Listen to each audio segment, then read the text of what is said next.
This is where the .ca domain began. Here at the University of British Columbia in the Computer Science Department, I was working as part of a research group into networking and electronic mail. There was a wide variety of networks springing up around the world at the time. The internet was not yet dominant, and I thought that a common naming scheme as provided by the domain name system would be useful, and in particular a domain name for Canada.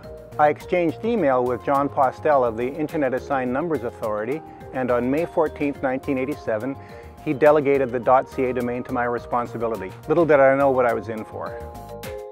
A volunteer committee was set up, and over the next few months, policies and procedures were hammered out. The first 8 domains were registered on January 12, 1988, with the very first being UPEI for the University of Prince Edward Island. Over the next 13 years, more than 100,000 .ca domains were registered, and during that time, more than 100 people voluntarily assisted with the work of the .ca domain committee. In 1997, plans were started for a new organization to manage the .ca domain.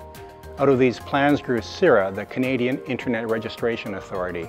CIRA formally assumed responsibility for the registry in December 2000. We discovered that managing the transition of the .ca registry from UBC to CIRA was going to be a very challenging task, and this was taking place while the domain continued to grow exponentially.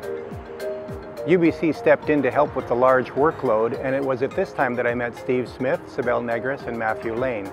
Together we founded Webnames.ca to act as one of the original .ca registrars. The company grew very rapidly in just a few months, and people worked literally day and night. On occasion, people even slept overnight in the office in sleeping bags.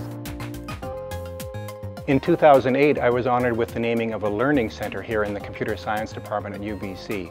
I view this as recognition of the efforts of many individuals and organizations who worked so hard to make the .ca domain a success.